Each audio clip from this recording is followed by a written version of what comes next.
Welcome to the Undivide Project podcast, the Changemakers edition, where we have thrilling and interesting conversations with people who are working for the public, people, and planet.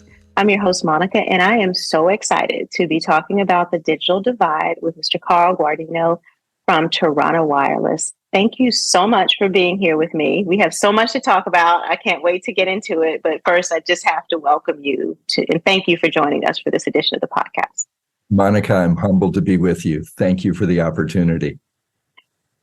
So I always start with the same question. Everyone has an origin story or some particular point in their lives that made them decide, I want to do this. So I'm interested in your origin story and what inspired you to take on the big challenge of closing the digital divide.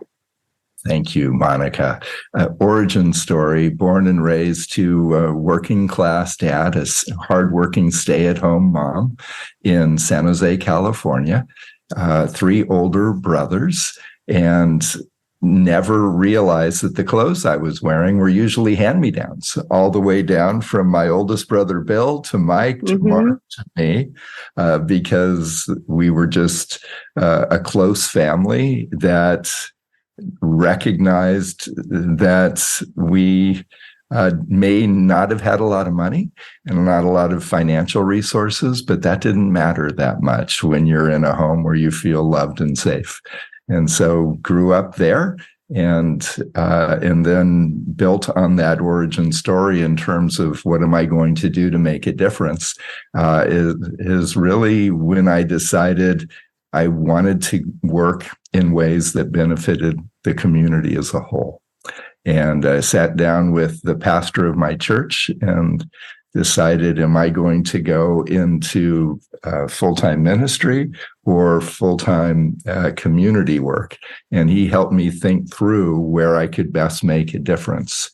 And so my why is to build better communities. And I decided to do that through public policy. And so you were at a crossroads of choosing a vocation. Yes. And rather than choosing a pastoral vocation, you chose community service. I did. So I worked for a state legislator for about 6 years and did my best to make a difference that way. And then worked for nonprofit organizations, served as CEO of an organization called the Silicon Valley Leadership Group for 24 years. It's a trade association that David Packard, the co-founder of Hewlett Packard, had created. 400 CEOs in the innovation economy who self-selected to participate because they not only wanted to build great products and services, but they wanted to build great communities for their employees and the communities in which they did business. So we were able to work on issues like traffic relief and affordable homes and homelessness and education, a quality environment, clean, resilient energy. And that was our focus. Loved doing that for 24 years and then worked for a clean energy company after that. And then last August, I received a call from a CEO friend who said, hey, Carl, a friend of mine is running a pre-public company that you've never heard of. It's around bridging the digital divide. And I went in for a 30-minute cup of coffee. 90 minutes later, they had me at hello because the culture, the values, and the technology are truly making just life-changing differences in the lives and livelihoods of people in rural, tribal, and suburban regions, not only throughout our country, but throughout the world. And I love that you went ahead and just took me on the journey because I'm seeing, when you're talking about housing, you're talking about innovation, clean energy, economies, all of these things need internet infrastructure in some way, shape, or form to fully realize the public benefits that they're capable of doing. And so one of the things I want to put out is a lot of times in public discourse, when we say digital divide, we are talking about access to hard infrastructure, broadband. And I've read a few of your interviews and heard you say we're addicted to broadband, to that term, which would indicate that there's more to consider when we're talking about bridging the digital divide and more to consider when we're talking about, quote unquote, connecting people. And so I really want to hear you expand on that a little bit. Like, why are we so focused on broadband when there's more to think about? Yeah, and there is so many elements to bridging the digital divide. A key one, though, is are we able to connect people to where they live, their homes?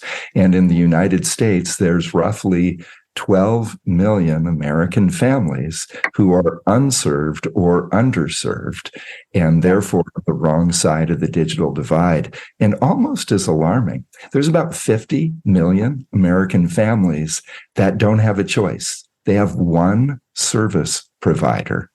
And without competition, without steel on steel, they may not be receiving great service.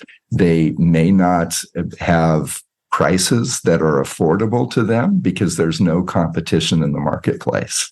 So we need to be looking at how do we make sure every American family, tribal, rural, suburban, urban, is served with affordable, reliable, high-speed home broadband, every unserved and underserved family. And that's why it's such an exciting time. And kudos to President Biden and the Congress in the bipartisan infrastructure law of November of 2021 that had that amazing, ambitious yet achievable vision that we need to make sure every family in America bridges the digital divide with affordable, reliable, high-speed home broadband. And we want to play a small role in that.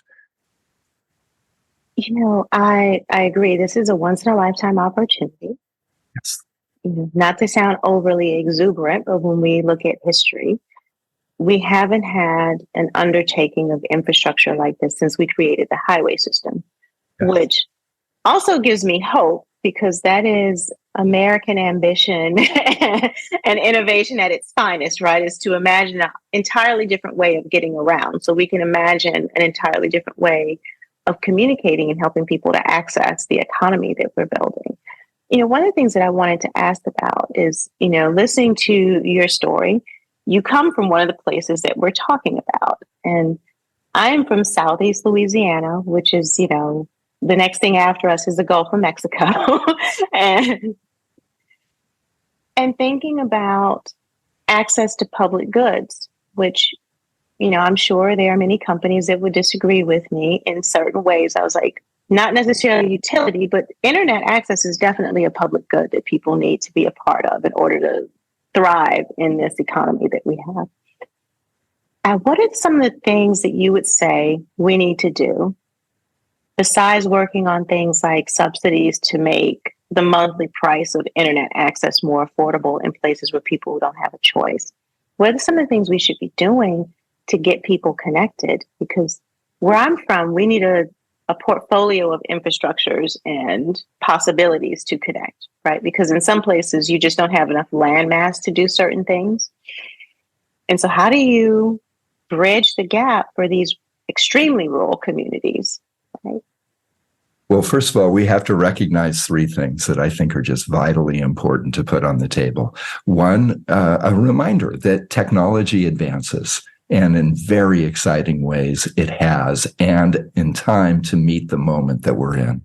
The second is a reminder, whether it's our personal finances or our public or private sector finances, that finances are finite.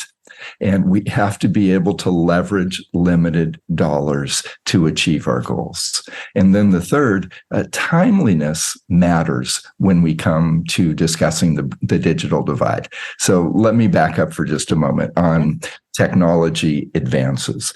The goal that we have is affordable, reliable, high-speed home broadband for every unserved and underserved American family. And right now, that's about 12 million of our fellow Americans. A large percentage of those are in rural and tribal areas as well. Yes. Which are very difficult to get to because they are in more sparse areas. So technology advancing right at this time are companies like Tarana Wireless. So if I may, Monica, let me just mention 60 seconds of the Tarana story. Because go right ahead. Because it's a different kind of company when we think about internet. So I do think the audience will be served to hear about Tarana's story as well. Yeah, and it's a great story of America's innovation economy when it works the way that it's intended to. First, founded primarily by three students who were international students, one from Romania, one from Saudi Arabia, one from India. They were getting their PhD graduate degrees from UC Berkeley, and they met in the International House. And besides having in common being pretty darn smart technologically, they had just an incredible passion born out of their lived experiences in the communities in the countries in which they were raised of what happens when you're on the wrong side of the digital divide. So they did their senior thesis together, Monica, on how do we serve impoverished villagers in Ghana, in Africa, where none of them were from. So that was their senior thesis. They got an A and they started a company. And 14 years, $400 million in privately funded research and development later, those three ambitious and in some ways naive young students have built a company that's now 400 employees, 26 PhDs, almost all of them in the United States. All of our intellectual property is in the United States. And all of our manufacturing is done by two United States headquartered companies, all in North America. So the commitment to helping to bridge the digital divide around the globe and to do it here in the United States is palpable at Tarana Wireless. And so 400 folks, almost all engineers, and one guy with a political science degree right here, guilty as charged. But with that mission, and we've only had our commercial products on the market for 2 years, 9 quarters as of the end of next week. And in just those 2 years, we are serving communities in 21 countries, 42 states, with well over 200 internet service provider customers and a 97% plus conversion rate of an internet service provider trying Tarana products and buying Tarana products. And it's because it works. The technologies are groundbreaking without ever having to break ground because it's wireless. I think there's a couple of things there that I want to unpack. We definitely need to talk about the skills gap when we're talking about digital divide, because just within their origin story, there's an awareness of that. And then when we have this bigger conversation around broad terms, what companies want to do about, if we call it diversity, if we call it equity, if we call it JEDI, justice, equity, diversity, inclusion, whatever you call it. When I listen to this, hearing it through the lens of both being a practitioner and a founder, but also an academic, because I'm hearing community-based participation, academic theory in the underpinnings of this, is that you have to work with communities and you have to develop a model where there's co-benefits. And I'm hearing in this is that there was a lot of research and thought about how to engage and interact with communities before product was even created.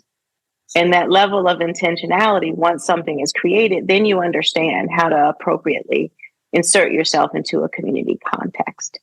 And so I'm wondering, then how do we translate that to public policy, which I imagine is what you do all day, every day, is to take this research and all this intentionality and translate it into something that public policy writers can understand. And so I would love to hear just a few seconds of, how do we make this relevant to policy writers so that other companies can understand how to do it, right? Or other people can understand how to do it. Monica, it's such a great point. So we have to remember, when we are committed to work together with communities, with intentionality to bridge the digital divide for every American, hopefully everyone on the planet, we have to remember the issue is around affordability, which you mentioned, accessibility, and availability. So we need to make sure that the equipment, the service is there. We're a technology company. We're not an internet service provider. That's who we work with to provide and deliver that service. But that service has to be affordable, and people have to have the tools and the skills to be able to use it. And I think about my own mom, who's now just about 90 years old, Monica, and the skills that she needs to be able to communicate are vital. It can't just be that it's affordable to her. It can't just be that it's available to her, but the skills also have to be accessible. So how are we looking at every American and their unique circumstance to make sure that they are served? Because this is no longer a luxury, it's a necessity. It's like water and electricity. And as you mentioned with roads earlier and the highway bill from back in the 1950s with President Eisenhower, these are necessities now. And we have to treat them as such, and we have to look at it in a holistic way. And that's why we're just so excited about what President Biden and the bipartisan House and Senate did in 2021 with the bipartisan infrastructure law. They put forward a program with $65 billion towards bridging the digital divide, not for half of the United States or 75%, but the stated goal of that legislation is 100% of American families. And, within that, now it's on us, right? Yes. All of us who work with communities and with states and with local governments and municipalities to help them use the funding and make sure that they carry out the intention of that bill, that the spirit of the statute actually hits the ground the way that the administration intended it to. That's how we're going to hit that goal. But, Right. I want to talk about the skills deficit because I think some of us understood in a very esoteric way that it was a necessity. And then we had this pandemic. And it showed us the gross division between people who had reliable, affordable for them access to the internet and the skills to be able to translate their physical lives into a digital environment. Because that's essentially what happened. There was a subset of people that can now work online, attend school online, order groceries online, get on Zoom. Like when you all see the video cast of this, you'll see that Carl and I are sitting on Zoom and communicate with people, hold conferences, hold meetings in order to protect themselves from this virus, right? And then we had another subset of people, well, I'll say two subsets of people, and I'm thinking specifically our tribal nations, who weren't connected to begin with, and were coming up with other creative ways to survive and weren't even contemplated in the whole debate. Then we have another group of people who did not have reliable, affordable access and ended up being pushed not just from the gig economy, but into a physical service economy, because these were the people who were delivering all of the things that we ordered online, right? But not able to translate their work into a digital divide, into a digital environment. And I saw everything from students in college sitting in Wendy's parking lots or in Starbucks trying to get on the internet to go to school, to on the other end, within the university context, some of my colleagues just not knowing how to put their classes online and doing things like just, sending PDFs to kids' house and saying, good luck. It's like 1940s, World War II era independent study online. And so there's this vast fragmentation that we realized was being caused by whether you had the money, if you're in an urban or suburban environment for the most part, or whether the infrastructure was near you. We need to solve that. Once we get people connected, we need to solve that gap, right? And then also the people who need to catch up, because a lot of us actually got wealthier or more educated or got more access to things during the pandemic because we kept creating during that time. But I don't want to talk too much more about that. I want to get back to you. It's like, how do we start working to resolve some of this so that people are not just 100% connected, but have the choice to participate if they want to? Yeah, Monica, so well stated. So first of all, let's look at the aspects of our lives every day that are made better if we bridge the digital divide in a timely way. First, telehealth, education. As you mentioned, jobs and career opportunities, public safety, emergency service, emergency services. It impacts every aspect of our lives. And so, first of all, we have to realize how holistic it is when we address this problem and how it makes our lives better. Second, it is a green transportation option when we can do all those aspects that I just mentioned without having to take another trip. I'm one of my hats in civic life. I'm one of 9 gubernatorial appointees here in California on the California Transportation Commission. We program and allocate $10 billion a year. I'm sitting right now in a hotel room in Central California, meeting with rural residents about how we provide transportation improvements. Well, some of those transportation improvements mean just moving from your bedroom to your living room and having affordable, reliable home broadband and not having to get into your car. And the money we save, the greenhouse gases that we don't emit, the air pollution that we don't emit into the atmosphere, the traffic jams that we're not sitting in, are all made better with home broadband. But you're going to that skills gap, and it is considerable when people, and it's especially true in rural America and tribal communities across America that are most impacted by the digital divide. So we can't leave folks behind. So if we were to look at the demographics of the United States as along a spectrum, there is the hyper remote, and there's then rural, and there's suburban and urban and dense urban. And I grew up doing construction to put my way through college. And when I would show up at a job site, you always use the right tool in your toolbox for the job. And so let's just do that when it comes to home broadband. Urban areas, wherever you can, use fiber to your home. And you may have that where you are in Virginia. And if you have fiber to the home that can be deployed cost effectively and relatively quickly, do that. It is the gold standard.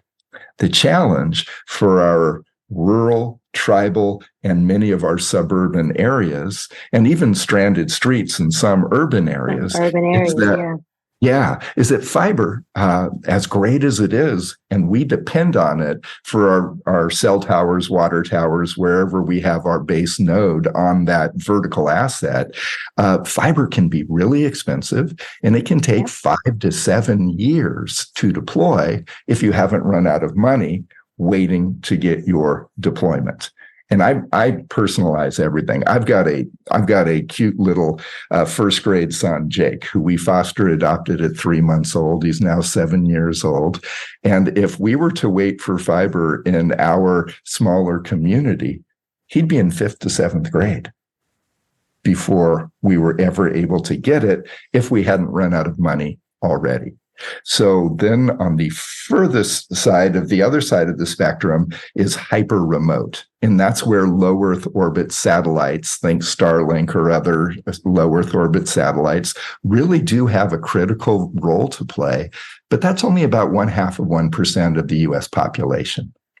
Everywhere in between is where we need a combination of tools in that toolkit. And that's where technologies like next generation fixed wireless access that Tarana Wireless focuses on can play a role, because we're able to deliver that reliable, affordable, high-speed home broadband without fiber to every single home. Take it to the tower, but not then to the home that's 3, 5, 7 miles away, and how expensive that would be and how time consuming that would be to lay fiber. Yeah. And while that's being done, people are waiting. Yes. And the information skills gap is widening at exactly week by week during that 5 to 7 years. And Yes. personalizing it again.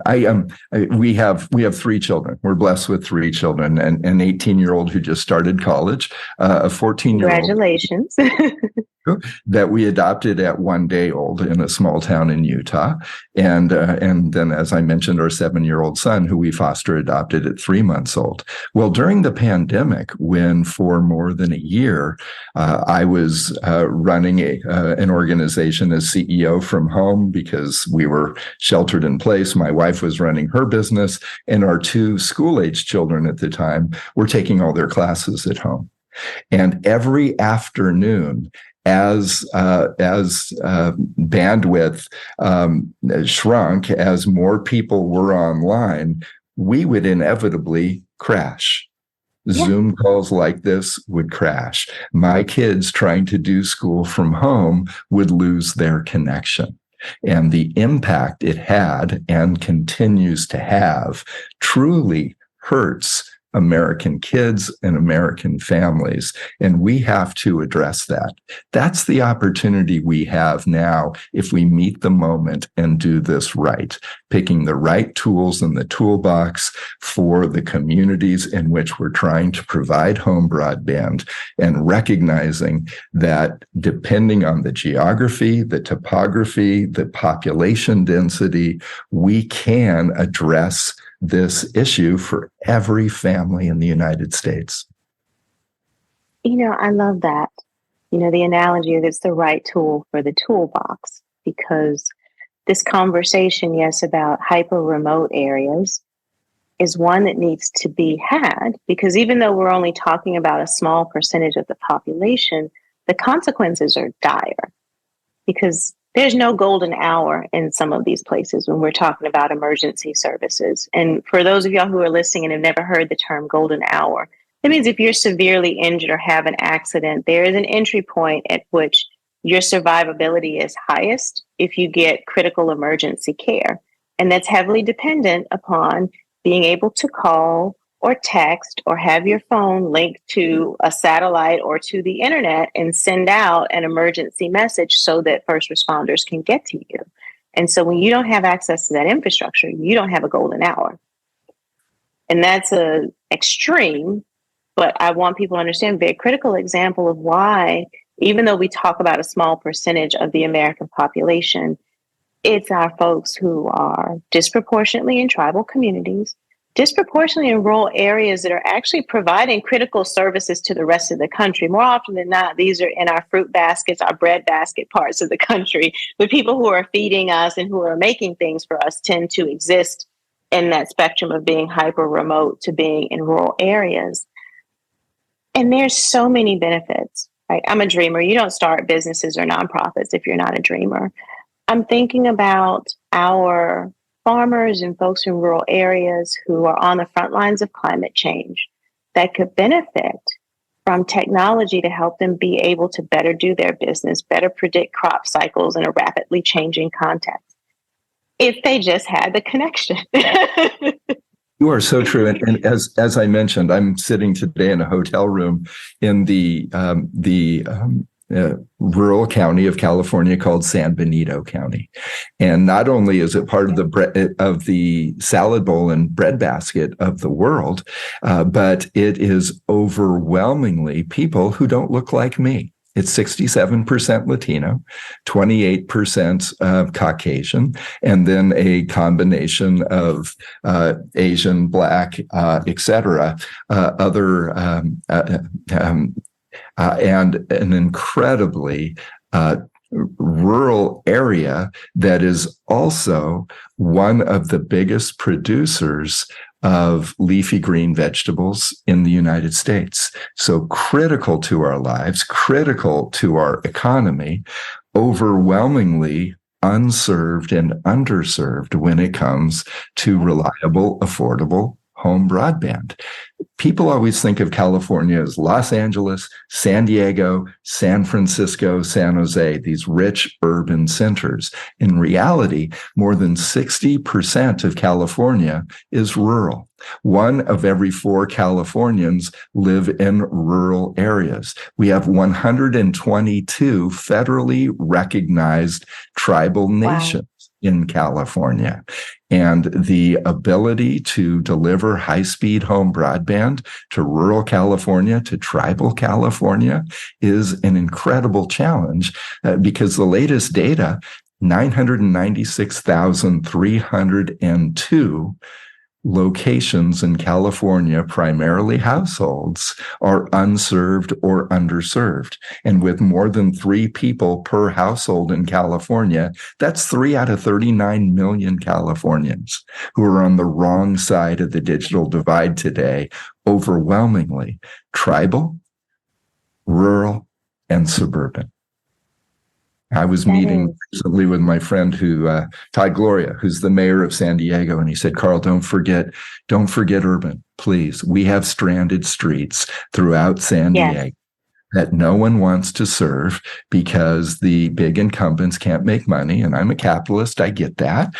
They need to be able to make money to run their business, but it's left stranded streets. That's stranded families that have no access to affordable, reliable, high-speed home broadband. We can't leave them behind. We've got to meet this moment. President Biden and Congress gave us this opportunity. In California, Gavin Newsom, who's so appropriately ambitious in universal service, quickly to close the digital divide, has taken huge steps with huge investments in California taxpayer dollars to meet the federal taxpayer dollars. But if we don't do this right, if we don't pick the right tool in the toolbox for the job at hand, it means we're not going to have enough money. And we're going to run out of time and lose another generation of families. We can't do that, Monica.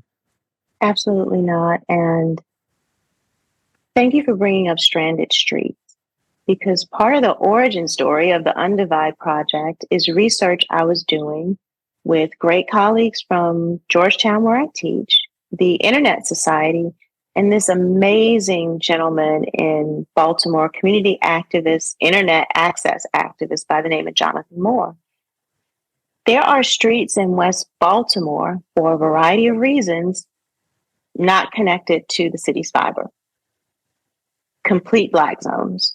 And West Baltimore is a neighborhood with an area of several neighborhoods that have a lot of challenges. For point of reference, it's where The Wire was shot. It is where the Freddie Gray tragedy happened. It is 60% of the kids there, according to the Annie Casey Foundation, have had some contact with our criminal justice system, or a family member has had some contact with the criminal justice system. Wow. There are environmental justice concerns there. One of the first things I saw that made me aware of the internet issue was there's a lead factory in the middle of the neighborhood that lawyers are still fighting with, where it's just in the ground, like the lead is not contained properly in silos or in containment. And researchers can't get in there and take measurements about the real health effects because the meshes that we use to measure water and air quality need what? Access to strong Wi-Fi in order for them to do the continuous collection. So not only are they underserved in terms of the FCC maps and what it means to be a connected community or not, they're also underserved in terms of public health and a variety of other benefits that we tend to think of a large city as having, right? Because we all know Baltimore, maybe you're an Orioles fan or a Ravens fan. You can't imagine in a big city like this that you have people that are stranded in this way. But it is, and that's another critical issue. And more often than not, when you look at the demography, there's lots of family households, there's lots of young people, and so much potential energy and innovation for all of Americans that we lose when we don't look deeply into these places. I'm so glad you raised that. And I hope Jonathan Moore in Baltimore is connected with Wes Moore, the new governor of Maryland, who I believe is one of the finest new governors in America. Yes. And if you read his platform when he was running for governor, one of the top items in his platform was to 100% bridge the digital divide. And he had a focus in his platform around school-age children in Maryland, in Baltimore, and that whole beautiful state. And I may get this wrong, but I think it was 144,000 children that were currently unserved or underserved. Yes. came to affordable, reliable, high-speed home broadband. And that he is that precise shows that he is a believer, as I am, in that you measure what matters. What is the extent of the challenge? What are the resources that you need? How do you pick the right tools in the toolkit to have enough resources? And what's your timeline to keep yourself accountable to do the job? So I bet Jonathan Moore is already connected with Wes Moore and his administration. But if he's not, I hope they do, because there's much good work that we need to do in Baltimore, big cities like it throughout our country. Yes. While also not forgetting that a big portion of Americans don't live in big cities, and we can't forget them either. And perhaps don't want to, because that's not the best life for them. And that's the beauty of a representative democracy, is that we should not have, as what you see in some other parts of the world, this forced urbanization because people cannot live a full life outside of cities. And so there's a fundamental principle underpinning here, right, about who we are. And that's part of why we're doing this big broadband initiative, is that you shouldn't have to live in a city in order to access certain amenities, certain necessities, actually, to be a part of this society. And so this is an opportunity for us to, talk, as we're going forward, in this conversation about the difference between when we're talking about the digital divide in a United States context.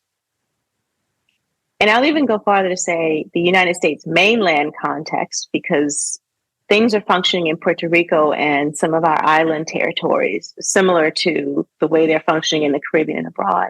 But what it means to be connected in the United States, or unconnected or underconnected, versus things that are happening in the Caribbean, Southeast Asia, and for large chunks of the African continent, to the difference between being in a country facing the digital divide like the United States versus any of these places that I just brought up.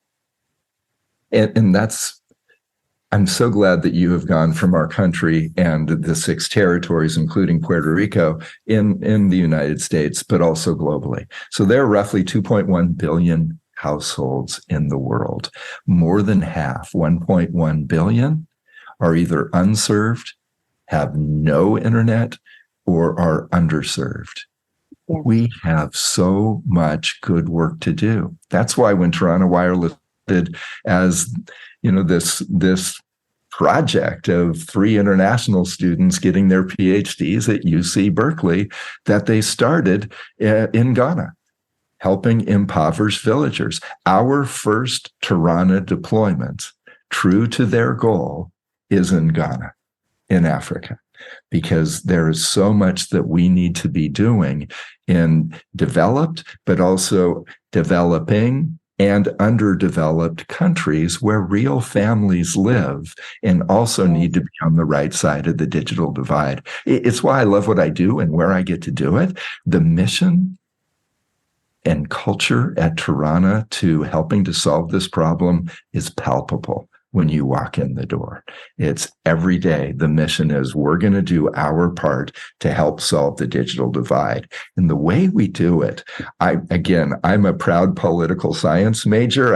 I say political science is the one true science, but I work with 26 PhDs and about 300 engineers that disagree with me on that. But what they did was they did next generation fixed wireless. There were 2 significant challenges of traditional fixed wireless. No fault to them, but they started on technological platforms that were never intended for home broadband.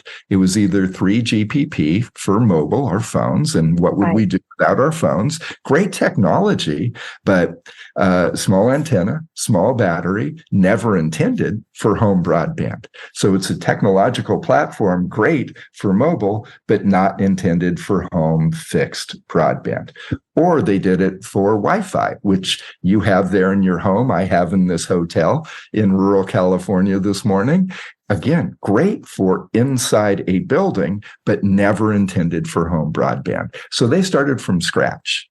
And they wanted to focus on the 2 biggest challenges of fixed wireless. One, what do you do if you're non-line of sight between Monica's home and that cell tower where that base node is located?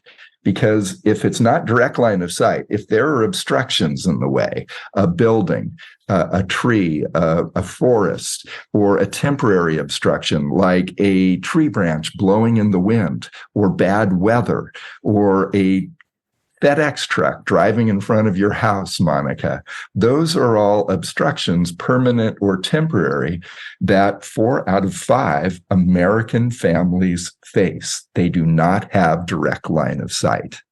So one of the two technologies is non-line of sight. Our technology actually will go not through that building in the way or that strand of trees, but through reflections and refractions will go around it, come back together with the best signal, picture 5 bars on your phone, to deliver that high-speed, reliable home broadband, non-line of sight, because that's the condition of 4 out of 5 American homes. The other one is interference cancellation. In spectrum, whether you're in licensed or unlicensed spectrum, there's a lot of noise or interference. Yeah. So it's like putting on headsets that I used to wear when I was a kid to tune out all the other noise and hear what I was listening to. That's what our technology does. The fancy term is asynchronous burst interference cancellation. Poli-sci majors call it noise cancellation. Noise cancellation. Yeah. If you and I were in a crowded legislative reception in DC near where you live, and there's 200 people there and a band playing and caterers walking around, it's like us being on far sides of the room, but putting on those headsets so that we still hear each other, but yes, we have turned down all that other noise. We're not interrupting their conversations. They no longer hear us, and we no longer hear them. Those are the two biggest technological challenges of traditional fixed wireless that we've been able to overcome. And others will catch up to what we've done. It's just they're 5 or 6 years behind. And hopefully by then, we'll be further down the road with new technologies helping more American and global families. I think you will. And so, because as a political scientist and public policy professional, you are apt to do this. So I want to wrap with, my final question is, what is your public policy wish list? If you were here in DC with me right now, and instead of a variety of other things that are happening on the Hill, if we could sit down with some senators and members of Congress and give them your public policy wish list for the digital divide, what would it be at this point in time? Thank you. Well, first, I'm going to be in DC soon, and I'd love to take you out for a cup of coffee. First cup is on me. Let's make that happen. and with my CEO, and I'd love to have you meet him. He's such a humble servant leader. I know you two would connect. The main message that I would have for policymakers and their hardworking staff professionals is that there are moments in time where we have the momentum to truly make a difference, but let's not run out of money before we run out of American families. The work that Alan Davidson and his team at the NTIA within the Department of Commerce is doing to ensure 100% of American families have affordable, reliable, high-speed home broadband is truly the Lord's work. But if we run out of money, because we didn't realize that technology has advanced, we're going to be doing a disservice to the legacy of all those tough votes that were cast in 2020 and 2021 to make this moment possible. So I would say, remember, technology advances, and it has. Finances are finite, and we can't afford to run out of finances before we run out of American families to serve. And then finally, timeliness matters. 5, 7, 10 years from now means we've lost another generation of kids if we don't step up with the best solutions that are going to meet the need today, not 10 years from today. I love that. So at the point that this airs, if any of our policy writers are listening, stay true to when you say that we're in a generational challenge. and hear what you've just said. We don't want to lose a generation of kids. Carl, where can our listeners find or follow you? Oh, thank you.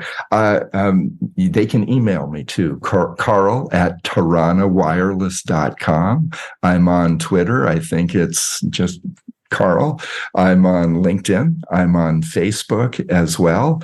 Or they can call me directly, 408-838-4848. If you want to talk bridging the digital divide together and building community in the process, which is my why in life, is to build community, reach out in any way that you'd like.